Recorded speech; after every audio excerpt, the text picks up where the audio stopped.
Sebenarnya subuh pagi tadi lah, ibu mimpi mak ibu datang dalam mimpi ibu. Dia pakai baju white hospital tu. Dia baring atas katil. Dia tak cakap pun apa-apa. Dia senyum kat ibu. Dan dia genggam tangan ibu. Tak cakap apa-apa. Dia senyum. Ibu nampak dia dah tak sakit. Alhamdulillah. Mak ibu datang dalam mimpi ibu.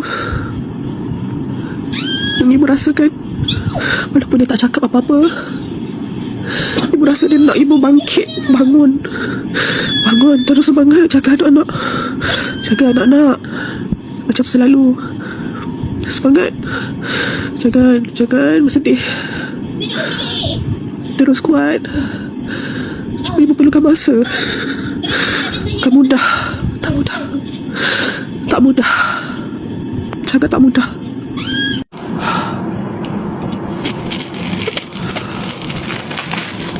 Ada yang mencari baju untuk anak-anak.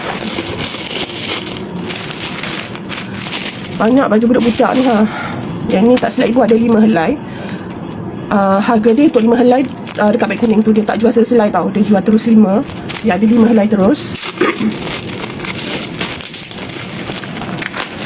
Lalu kain tu sedap ni. Kain cotton yang sejuk, yang lembut, yang sejuk. Anak takkan renyah nak pakai. Okey.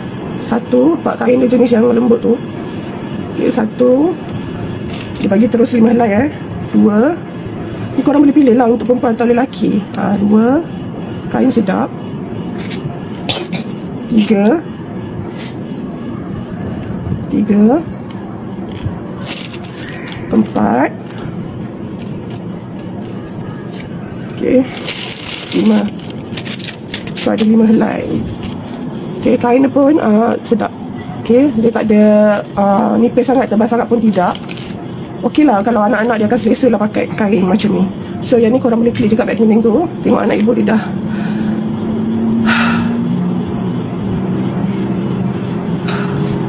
Okey, korang klik kat beg kuning. Cantik korang.